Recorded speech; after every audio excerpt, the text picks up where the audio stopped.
Hey guys, we're back for another adventure, and this week I have been stuck inside because I injured my back on Sunday at church, which really sucks. So I have been sort of just chilling at home for about a week. Haven't gone into work this week, just trying to get my back right. Been to the doctor, the physio, the chiro, basically anyone who I think's got half a chance of trying to help me. So it's still not perfect, but I hope, I'm not on painkillers today, so I hope that's a sign that it's getting better, and we'll be back to adventuring real soon. Thankfully for all of us, I do have some footage, some throwback footage, which I really want to show you, and just talk about, I guess, how I initially started thinking about this channel, because it is Big Bear's Adventures. I inherited the nickname Bear from a youth pastor of mine from maybe 5 or 6 years ago. Well, I met him 9 years ago, and he was my youth pastor for 2 or 3 years after that. And he introduced me to a class that we're doing a youth program for as Bear, and I sort of inherited that nickname from ever since then. So thanks, Mr. Maloney, if you're watching this. That's all you're doing. That's all good. And the adventuring side of it comes from ever since I was young. We've always loved to head out on road trips and adventures all over the place. It started with Mum and Dad. One of their favourite things to do with us kids growing up was to hit the road and go check some stuff out, go do random adventures and whatever. And me and my siblings, especially my two brothers, Michael and Luke, all three of us continued that tradition on, and we absolutely love it. And we used to travel from the town that we grew up in, and we'd go all over this place. So we grew up in southern WA, like Esperance sort of region, Esperance, Katanning, sort of in that area southeast of Perth. And so we used to do silly things like knocking off work and or school, jumping in the car and then driving through to Perth straight after school, which was like a 7-hour drive, or even sometimes not sleeping Friday night, jumping in the car and leaving at like 3 o'clock on Saturday morning so that we could be in Perth for McDonald's breakfast, because that was back in the days when it used to finish at 11. So we'd try and smash in a 7-hour road trip through to Perth, grab some breakfast and be there for a full day Saturday, hit up church on Sunday, and then drive back again on Sunday afternoon so that we'd be completely wrecked going back to work, and do silly things like that. This piece of footage doesn't throw back that far. It's ever since I moved to Alice Springs, I did a couple of road trips up to Broome, because Mum and Dad were living in Broome for a while. And while I was there, I met some really cool people. And this is taken out of the Croc Park, the Malcolm Douglas Croc Farm, just outside of Broome. And it is Alex Knight, who was a housemate of mine and a really good friend, and my brother Luke. We all headed out to the Croc Park together, and we did a little feeding the crocodiles experience tour around the park, which was sick. So I really hope you enjoy this throwback footage. Listen out for the noise that crocodiles make when their jaws close. It's just the most incredible noise. It sounds like two pieces of pine timber being smashed together. It's like a real donk sort of noise. It's really loud. And super epic. The first time I heard it, I had no idea what it was because I wasn't watching. It took me a little while to figure out what was making that noise, but they're such an impressive creature. So I really love crocodiles. And enjoy. Thanks.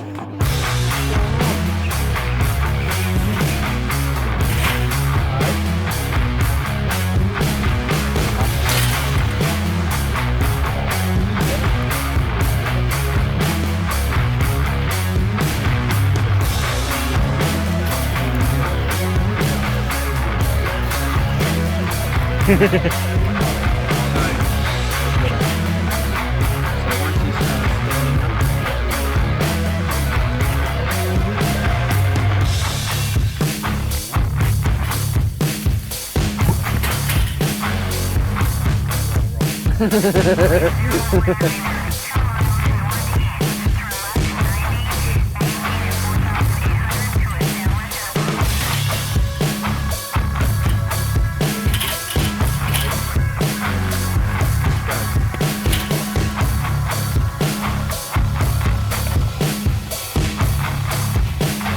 on, big girl. Come on. She's in this pond like in the heat. I just saw her move.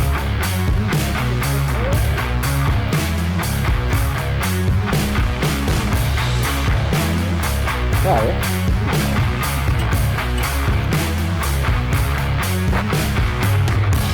So here's this guy. He's blind in this side. Okay. What I want you to do. Yeah. And he jumps. Okay.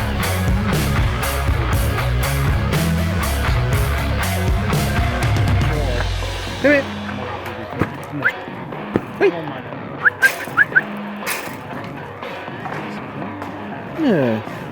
Come on. Wait. Over here. Hey, come on, big fella. Come on up here. Come on up here. Good boy. Come on. That's it. That's not right. Man.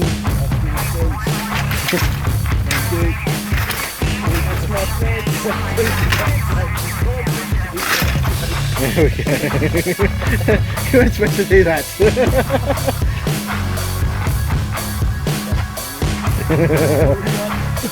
It's not gone well. Yeah. Should have brought it.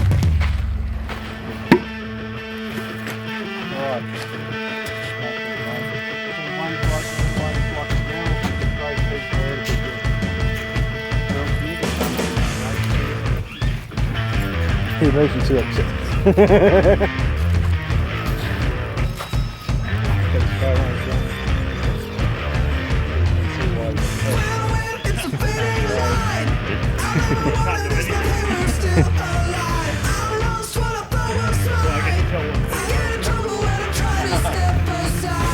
No. Wrong.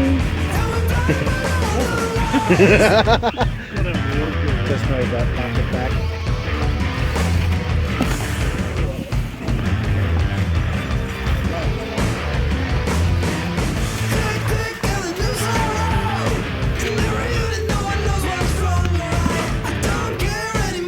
Oh my.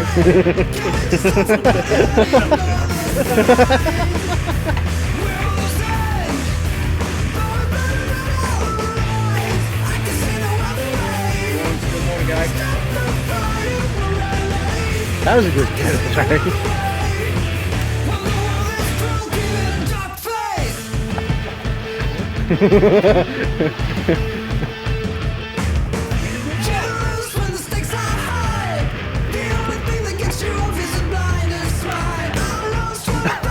Psych out.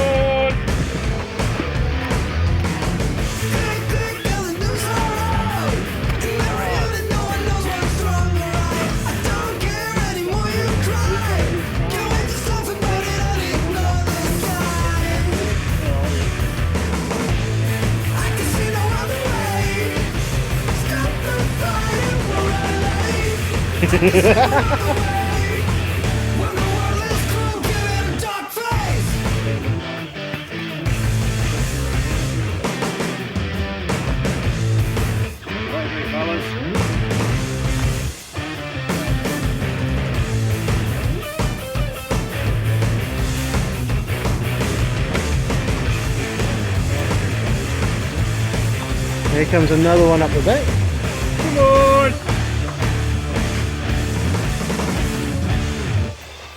Hey, big fellas. Come on! Come on up here. Come on.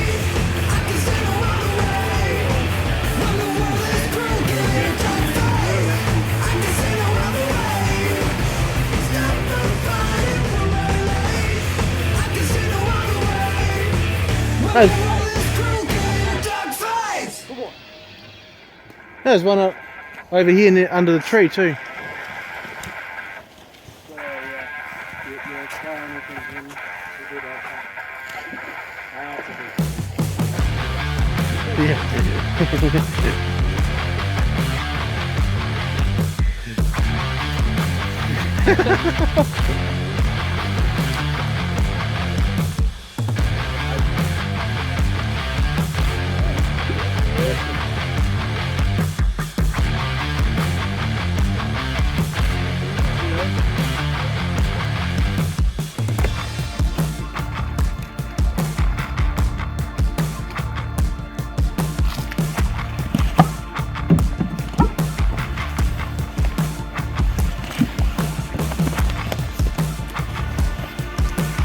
Well, they all know the show's over.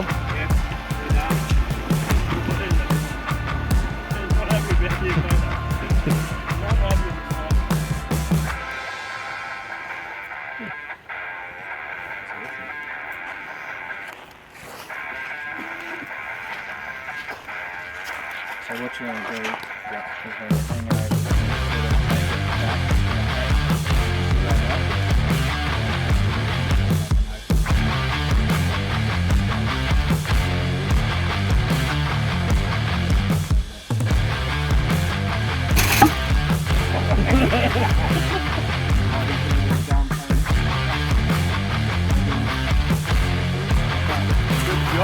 Nice! gets it in one. Big noise, isn't it?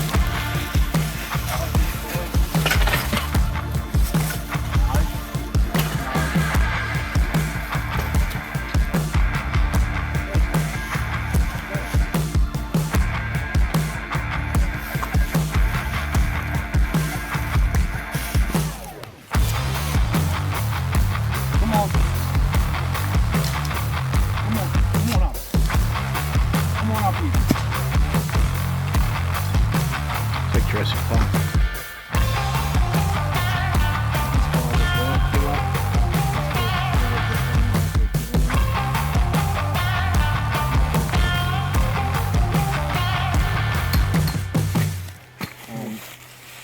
Just kind of put it hard here.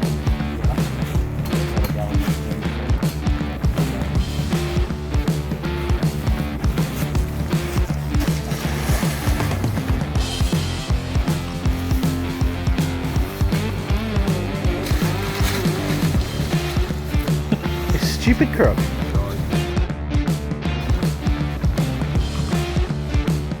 Stay.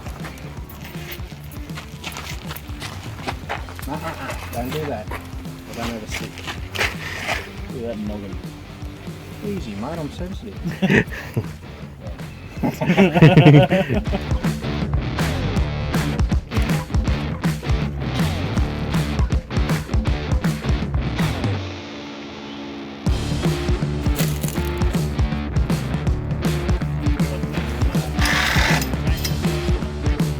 Not necessarily.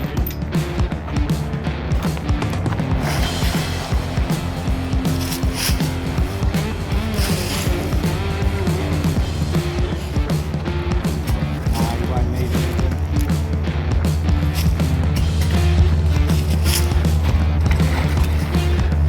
Played with dogs before, but never with a crocodile.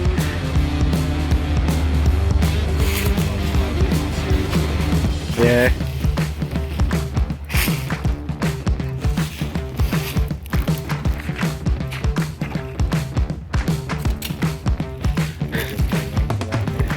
I really hope Yes. you enjoyed all of that footage. It was a really fun day. And that was our last day in Broome too. We had to turn around and start driving home the next day. Luke was already living in Tom Price by this stage, but he came back to Alice straight after that for a visit, so he drove in convoy with Alex and I back to Alice down the Tanami. That was, we sort of drove all day the next day and got to nearly Yundamo Bush Camp and then drove the rest of it in the morning, the next morning. But before we left, straight after we left the Croc Park actually, we chucked all the fishing gear into the car and went for our last fish. At that point in time, we'd fished basically every night off the Broome jetty because it's such an incredible experience. Fishing up north on the northwest coast is just the most epic thing we've ever done. We even fished off the beach on that particular trip as well, which was pretty awesome. But yeah, so we went out fishing off the jetty that night, and some really cool stuff happened. Now, I didn't get most of it on film, I only got a little bit, so I'll show you that piece of footage now, and then I'll tell you all about it.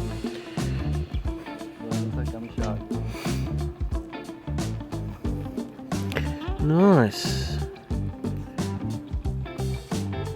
No, don't go that way.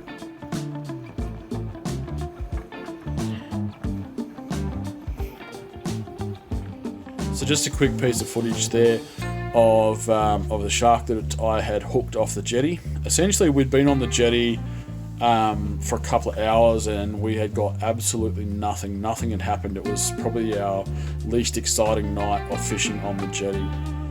And I was fishing with like full carcasses of fish that we had caught earlier on the trip, and just nothing had happened, and it was dead. And I'd said to Alex, yeah, I'm done, let's go, because we have to start driving in the morning.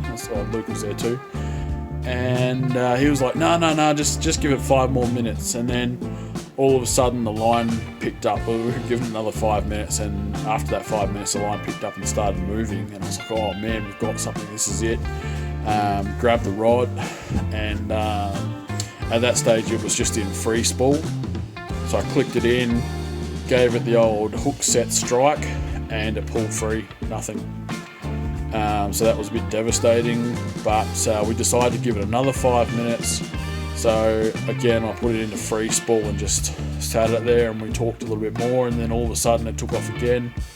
And this time I gave it a little bit longer, locked it in and did a hook set, and yeah, it stuck that time, and it was that shark that you just saw. Now, when it came up to the surface like you just saw there, we looked at it and go, oh man, it's not huge, but I sort of looked at it and thought, I think that's probably a gummy shark, but I can't really tell, it's a bit hard to see. And maybe it's a metre, a little bit over a metre long. It turned out to be a lemon shark, and it turned out to be like 1.8, pushing maybe 2 meters long. And the way we found that out was I had the rod, Luke had the light and the camera. He ended up having to put the camera down so that he could hold my other bits and pieces like the knife and stuff, the fishing knife that we had with us. And I sent Alex down onto the beach, so he had to run all the way up the jetty back into the car park, go down onto the beach and run all the way back up the beach again, back up to the base of the jetty. And I was shouting at him to jump in the water with this shark and grab it by the tail and drag it out of the water. And it wasn't until we saw Alex standing next to the shark that we realised how big it was. Anyway, he tried to grab the line and nearly slashed his hands open because we're fishing with like 80-pound braids. He then tried to wrap his jumper around the tail of the shark. Now, we had no idea what we were doing. This is the first time we'd attempted any of this. And yeah, needless to say, that didn't really do much. So we ended up, I think the line ended up snapping just above the leader, unfortunately, before we had a chance to get the hook back. And yeah, Sharky Poo swam off, and Alex was soaked, and we were all pumped on adrenaline, and it was crazy. You know, it was just the maddest experience, and we sort of all went straight back up to the jetty, and we're all just sort of pumped on adrenaline, and yeah, it was awesome. So that came directly after, just hours after we'd been feeding these crocodiles, and it was just the most epic adventure any of the three of us had ever had. It was just like the coolest hours that we had up to that point. So yeah, it was a really exciting adventure, and I really enjoyed that trip. That's one of the standout trips in my memory. There are quite a few, and I don't have a lot of footage from all of them, but over the next, or however long we do this, I will endeavour to share more of that footage with you as I inevitably do something stupid like stuff my back again. So I hope you've enjoyed this adventure. I hope you really enjoy seeing the crocodiles and stuff. They are sick creatures. They are just incredibly powerful, the most aggressive of their species by a long shot. Like, if you guys are from the States and you deal with alligators or caiman, these things are completely different beasties. You know, we've got freshwater crocodiles here too, and they're pretty chill. They'll only nip you or bite you if you sort of step on them or get them into a corner. Otherwise, they'll just ignore you or run away. These things are serious man-eaters, and they are just so aggro. They kill anything that gets anywhere near them. So just being around a creature that's that intense has got, you know, it's a really heady feeling. So I hope you've enjoyed this video. Give it a thumbs up, give it a like. We've got some new stuff happening at the moment. I've jumped on to Fiverr. I've got a guy who's designing a new logo for me, which will be the start of trying to make this channel a little bit more professional, a little bit better in its quality. We've got some other stuff in the works as well that I'll let you guys know all about it as it happens. You'll see it here first. Have a good one.